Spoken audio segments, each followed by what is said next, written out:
Olá, pessoal. Fiquei muito feliz com as perguntas que vocês me mandaram no Fred Responde da semana passada. E hoje, finalmente, Fred responde. E vai ser nesse jeito mais informal, sem grandes câmeras, áudios e vamos ver no que dá, porque é isso. Eu confesso, o meu tempo está muito escasso. Então, se eu não sentar e gravar desse jeito, eu vou ter dificuldade de gravar, então eu prefiro gravar do jeito que vier, do coração, porque eu entendo que o conteúdo é uma coisa que eu acredito bastante. E a forma, eu espero que vocês estejam do meu lado, do meu coração. E é assim que a gente vai no Fred Responde de hoje. Eu recebi mais de 80 perguntas, fiquei muito feliz assim com a repercussão do Fred Responde. E assim, eu não parei para ler uma por uma, porque eu farei isso agora. Então o tempo do Fred Responde vai ser mais ou menos uns 15 minutos que eu vou tentar responder o máximo de perguntas possíveis. O que quer dizer que eu não vou responder todas elas com uma grande profundidade, como eu faço nos vídeos normalmente. Então eu vou começar a pegar sempre as primeiras perguntas que vierem debaixo da hashtag Fred Responde, e eu vou começando das perguntas que fizeram primeiro e depois eu vou na sequência na ordem de chegada. Por isso, fique ligado no canal, se inscreva no canal para você receber a notificação dos vídeos, porque infelizmente eu tenho que ter um critério para poder responder a pergunta primeiro, e o critério que eu decidi é por ordem de pergunta, tá bom? Então, espero que vocês não fiquem chateados, mas esse é o critério que eu adotei. Então, se inscreva no canal e ative a notificação para você ser alertado de quando um vídeo novo sair, e quando o vídeo novo Fred Responde sair, você já pode deixar suas perguntas ali, vai entrando na sequência. Enfim, vamos lá, tá explicado. A Jessi Ferreira, gostaria de saber sua colocação sobre transtornos de ansiedade e relacionamento amorosos. Dica de como lidar. Beijo, beijo, Jessi. Ela não especificou aqui se ela tem um transtorno de ansiedade ou a pessoa tem um transtorno de ansiedade, mas eu vou responder como se a outra pessoa tivesse transtorno de ansiedade e não ela. Aliás, sejam mais específicos nessa pergunta para eu não ficar tão perdido nesse sentido. Bom, se você se relaciona com alguém que tem um transtorno de ansiedade, primeiro, você precisa saber disso, a pessoa precisa saber disso, e uma coisa importante, para você ajudar uma pessoa no relacionamento amoroso que tem uma questão dessa ou qualquer outro tipo, você não pode entrar na espiral do transtorno que a pessoa tenha.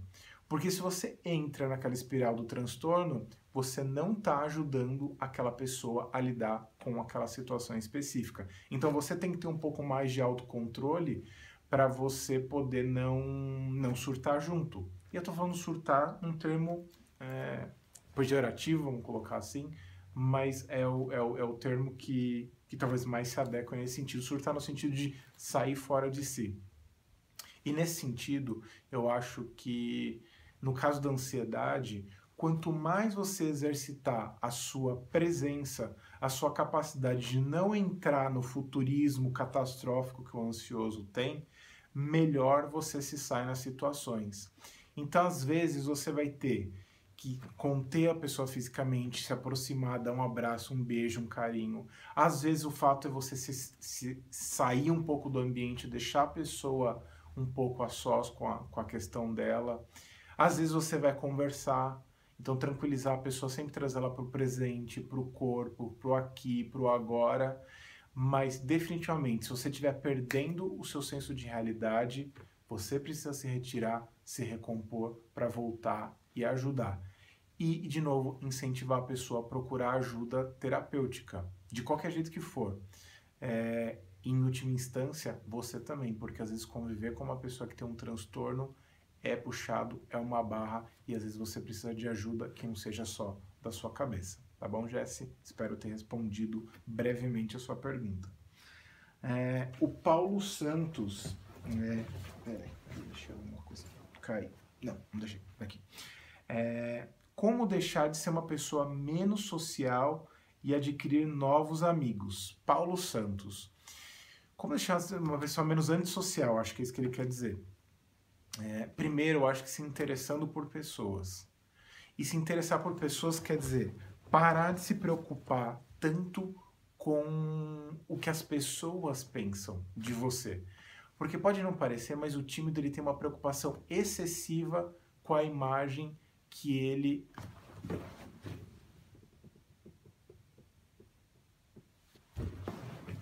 Eu fiquei na dúvida se estava gravando, ok, pessoal? Tá gravando. Então, na verdade, a ideia é que você esteja interessado pelas pessoas. Porque se você estiver preocupado com a imagem que as pessoas têm de você, você na verdade está preocupado com você. Você não está preocupado com as pessoas. Deixe as pessoas terem impressões a seu respeito sem que você tenha controle sobre isso. Então, esse é o primeiro ponto. Se interesse pelas pessoas por elas e não por que elas pensam de você. Segundo, faça coisas interessantes que você tenha também interesse de compartilhar com as pessoas. Porque provavelmente a sua ansiedade, você não tem nada de interessante para poder compartilhar. Então faça algo de interessante. Busque algo de interessante. Terceiro, reavive suas paixões. Porque às vezes você pode estar tão bloqueado, tão reprimido com você mesmo, que você não dá atenção às suas paixões, fica uma pessoa recatada, presa, trancada. Então, assim, volte a ouvir o seu mundo interior. Porque para você se interessar pelos outros, ser interessante para os outros, você precisa ser interessante para você com as coisas que te nutram, que te façam bem. E aí fica muito mais fácil o processo de ir se aproximando dos outros. Porque daí você vai compartilhando coisas que você não se envergonha de compartilhar e você vai ouvindo coisas que você tem interesse genuíno em saber a respeito dos outros. Ok, Paulo? Um abração. Obrigado pela pergunta. Stephanie dos Santos Gomes. Como ter uma personalidade atraente e uma mente firme em decisões? Eu acabei de falar isso um pouco para o Paulo, Stephanie. Como ser uma personalidade atraente? Não tem uma fórmula mágica, uma roupa incrível, mas eu acho que você ser interessado torna você interessante. Ser interessado não quer dizer interessado em pessoas, ser interessado em tudo. Eu sou um tímido em recuperação. Eu vivi, vamos dizer assim, tímido na minha vida até por volta dos 25, 24 anos, posso dizer assim. Mesmo já formado, atendendo, a timidez me pegava muito. Mas uma coisa que me ajudou a me recuperar ao longo do tempo foi perceber que quanto mais centrado eu tivesse em coisas que eu era apaixonado, como no caso a psicologia, mais atraente eu ficava porque eu falava com mais interesse, com mais paixão, com mais vontade, com mais força daquilo que eu era apaixonado.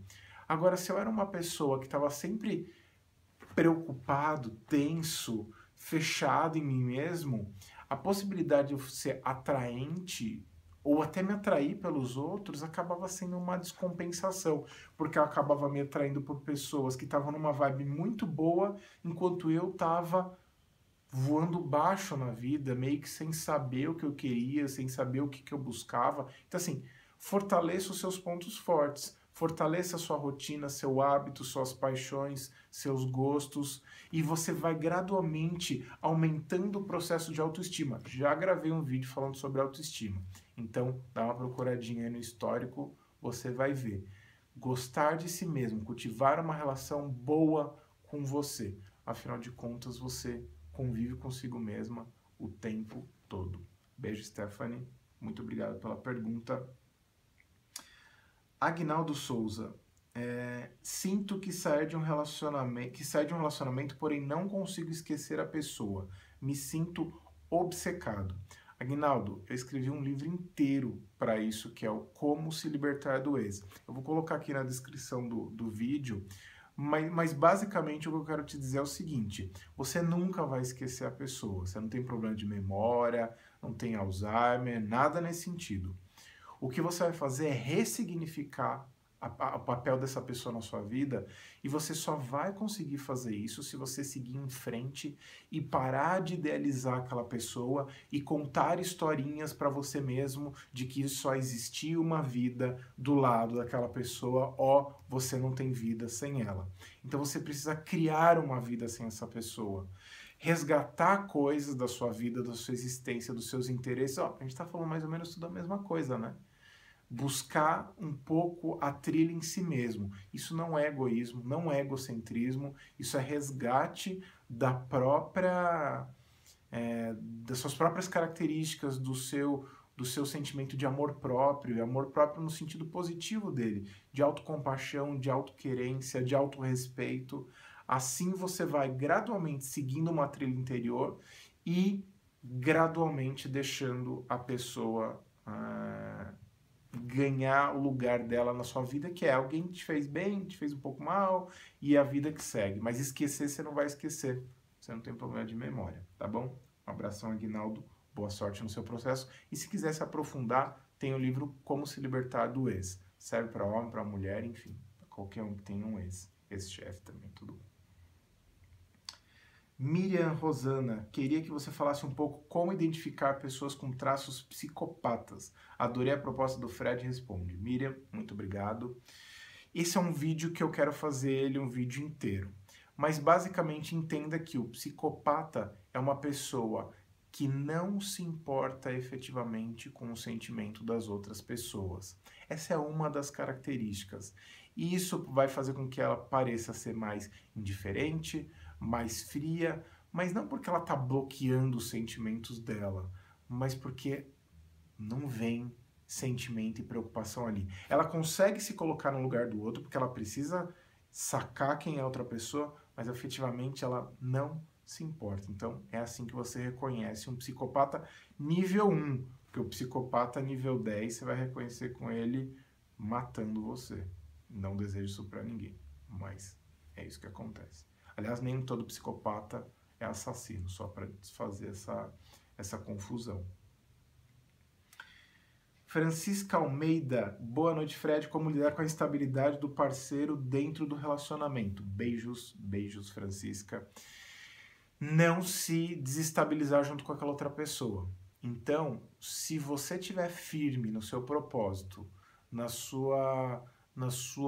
seus valores, no seu equilíbrio emocional, se você não ficar querendo consertar outra pessoa, porque a gente desequilibra quando está com uma pessoa desequilibrada, porque a gente fica querendo salvar outra pessoa, salvá-la do mal, salvá-la das tempestades emocionais dela, e essa não é uma boa saída, porque na verdade você não vai conseguir fazer isso, porque você não consegue comer pelo outro. O outro vai ter que comer, o outro vai ter que buscar aquilo que faz bem para ele, o outro vai ter que se tratar, vai ter que buscar, enfim, alguma coisa que recupere ele da instabilidade.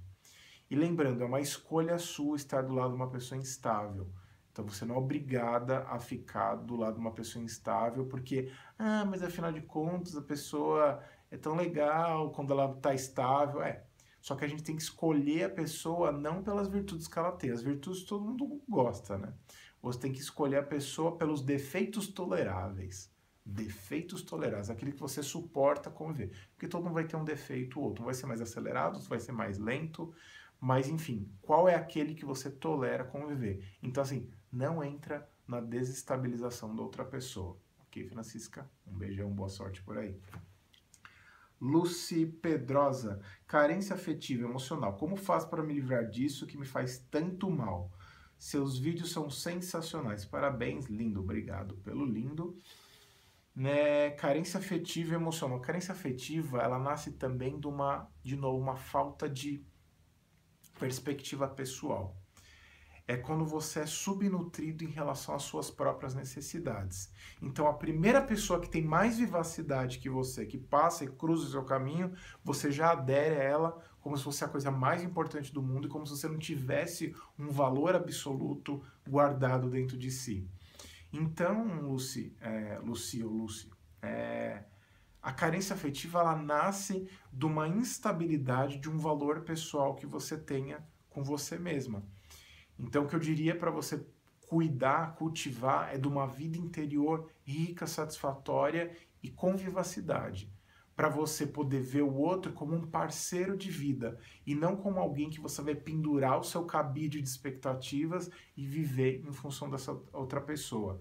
Mas eu queria falar de carência num vídeo só sobre isso. Só dei uma pincelada no assunto, ok? Um beijão. Jaqueline Bonfim. Fred, todas as pessoas que me conhecem me intitulam de sistemática, hoje eu só respondo, sou eu mesmo. Mas para falar a verdade, eu não sei se realmente sou uma pessoa sistemática, então como definir e lidar com pessoas sistemáticas? Obrigada, adoro o seu canal, me ajuda muito. Que bom que tenha ajudado o canal nas suas questões pessoais. Jaqueline, uma pessoa sistemática é uma pessoa que não consegue sair fora das regras e dos sistemas dela, do jeito de ser, do horário dela, de como ela fala, de como ela é uma pessoa metódica, meio obsessiva, meio quadrada, que tende a ser mais conservadora, tende a ser um pouco mais moralista, ela fica com um nível de ansiedade muito grande, sabe aquela coisa assim, vamos num lugar comigo? A pessoa sistemática, quando? Com quem? Quem vai? Quem vai? Quem não vai? Eu não sei o que lá. Ela é dominada pelo medo da perspectiva de não ter controle sobre os eventos, sobre essas situações. Então ela precisa ficar sempre se preparando muito para tudo aquilo. Então a pessoa sistemática sofre muito por antecedência e faz os outros ficarem meio congelados do lado dela. Então não sei se ajuda você a se definir como uma pessoa sistemática, mas uma pessoa sistemática é meio assim. Mais as duas últimas perguntas de hoje. Fred, muito obrigado pela disposição de responder nossas perguntas. Isso é da Mica Santos. Admiro o seu trabalho. A pergunta é, como lidar com o sentimento de inferioridade, principalmente de alguém que sofreu bullying na infância por conta da aparência? Mica, eu sofri bullying por conta da aparência. Esses óculos, esses dentinhos nem sempre foram... Os dentinhos nem sempre foram corretos, então eu, clã, década de 80, 90, não era moda usar óculos, então sofri um bocado. Eu acho que é começar a se pegar no ponto forte que você tem. No meu caso, o que eu fiz foi, bom, já que eu gosto de estudar, já que eu gosto de entender as pessoas, eu vou estudar muito e entender muitas pessoas. Por sorte, depois lá na frente eu vi que tinha uma profissão que fazia isso, que era psicologia. Mas podia não ser isso. Podia gostar de oceanos e virar um oceanógrafo. Mas, Mica, se apegue aos seus pontos fortes e desenvolva eles para que você tenha um ponto de ancoragem, para que os pontos frágeis, você vá trabalhando isso no meio do caminho. Então, vá fortalecendo a sua autoestima, seu sentimento de bem-estar pessoal naquilo que você faz bem. E a partir dali, você vai pegando os pontos médios para daí chegar nos pontos frágeis. E isso vai te tirando um pouco daquele sentimento de inferioridade original. Você vai atualizando o seu sistema e dizendo para você mesmo ao longo do tempo que você não é só aquilo que te fazia se sentir inferior, tá bom? Espero ter ajudado, Mica. Força aí no seu processo de redescoberta. Paulo Henrique Costa. Fred, minha pergunta, é possível controlar o ego? Controlar o ego, eu não sei o que você está querendo dizer exatamente com isso, mas eu acho que controlar a vaidade, controlar o egocentrismo, ou controlar os pensamentos, as emoções, não plenamente, porque o nosso ego é parte consciente, parte inconsciente, parte controlável, parte incontrolável, mas é possível você criar boas condições para o seu ego não virar uma coisa louca, descompassada. Então, o ego você pode controlar, entre aspas, tendo uma boa rotina, tendo uma boa consciência emocional do que se passa no seu pensamento, no que se passa nas suas emoções. Ter um diário emocional é uma coisa que ajuda primeiro você a mapear o território do ego. Isso parece uma coisa estranha. Entender que o ego tem várias subpersonalidades, entender que você não é uma pessoa una, que você tem várias partes dentro de você. Eu falo isso num vídeo que eu falo as várias pessoas que moram na sua mente. Vê esse vídeo, é bem interessante. A prática de terapia ajuda, a prática de meditação nesse sentido ajuda, a prática de se abrir para as experiências sem ficar controlando cada coisa que acontece na sua vida. Então, Isso tudo ajuda a controlar o ego, mas você nunca vai controlar plenamente porque, enfim, ele não é o cavalo para ser controlado.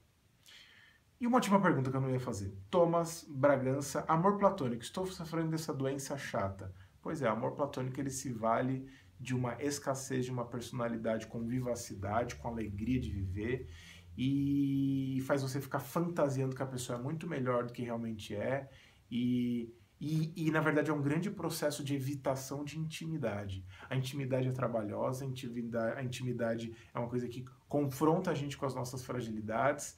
Então, o amor platônico é uma coisa que protege a gente. Eu amo a pessoa à distância, conheço bem esse assunto também. Na infância e adolescente, eu fiquei com muitos amores platônicos. Então, a gente se mantém seguro, não é confrontado com nada e fica fantasiando, as pessoas não me amam, só eu amo as pessoas. Ou seja, a gente entra num vitimismo também em relação a isso.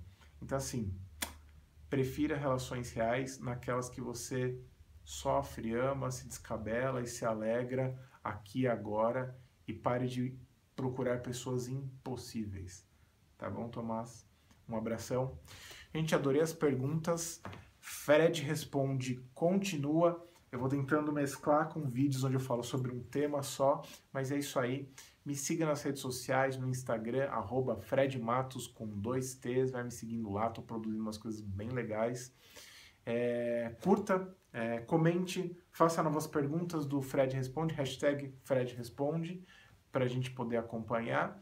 E se inscreva no canal, diga que gostou, não gostou, o que gostou do Fred Responde. A gente vai tocando os assuntos em frente. Um abração, chamo os amiguinhos para compartilhar, compartilhe nas redes sociais, enfim, vamos em frente. E se você quiser saber mais sobre personalidade humana, tem o site amenteHumana.com.br, um curso gratuito que fala sobre personalidade, amenteHumana.com.br e o sobreavida.com.br, que é o site do nosso coração, que é onde tem todas as informações a meu respeito, enfim. E ler as inscrições, porque tem link de tudo, dos livros, de cursos, enfim, tudo que está acontecendo na minha vida, tá bom? Um abração, um beijão e até o próximo vídeo. Fred Responde. Tchau, tchau.